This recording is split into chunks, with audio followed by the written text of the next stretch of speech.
अहिल्यानगरमधील राडा हे षडयंत्र. अहिल्यानगरच्या राड्यावर मुख्यमंत्री फडणवीसांची प्रतिक्रिया. राज्यात तणाव निर्माण करण्याचा प्रयत्न, मुख्यमंत्र्यांची माहिती.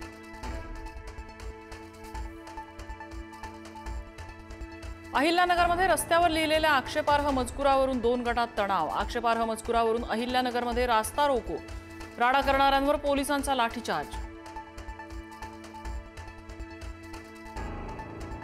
कोल्हापुरात असदुद्दीन ओवैसींच्या दौऱ्याविरोधात हिंदुत्ववादी संघटनांचं आंदोलन. भारत हा सर्वांचा आहे, आम्ही कुठेही जाऊ शकतो, इम्तियाज जलील यांची प्रतिक्रिया.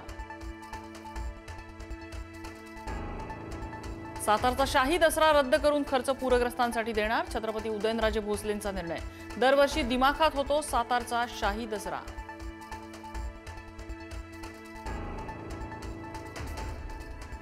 राज्यभरातील मंदिरांकडून पूरग्रस्तांना मदत. सिद्धिविनायक मंदिराकडून 10 कोटी, गजानन महाराज मंदिराकडून 1 कोटी 11 लाख, शिर्डीतील साई मंदिराकडून 1 कोटी आणि लालबागच्या राजाकडून 50 लाखांची मदत. राज्यातील पावसाचा जोर ओसरणार. पुढील 2-3 दिवस राज्यातील पावसाचा जोर कमीच. मुंबईसह ठाणे, पालघर, रायगडमध्ये पावसाचा जोर कमी असणार. काही ठिकाणी मुसळधार पावसाचाही अंदाज.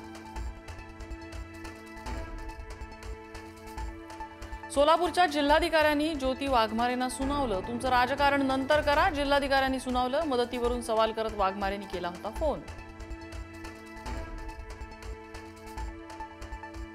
बीडमधील सीना, मेहकरी, कांबळी नद्यांना पूर. आष्टी तालुक्यातील हिंगणीमधील 13 शेतकऱ्यांना एनडीआरएफच्या पथकानं बाहेर काढलं. गोदावरीला आलेल्या महापुरामुळे राजापूर गावात शिरलं पाणी. राजेश्वर मंदिर पाण्याखाली.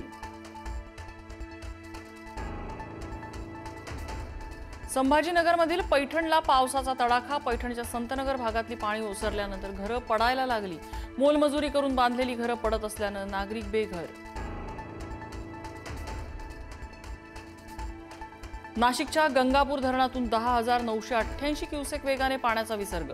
नदीकाठच्या नागरिकांना सतर्कतेच्या सूचना. चाळीत साठवलेला कांदा सडू लागला. गिरणा नदीवरील पुलाला भगदाड.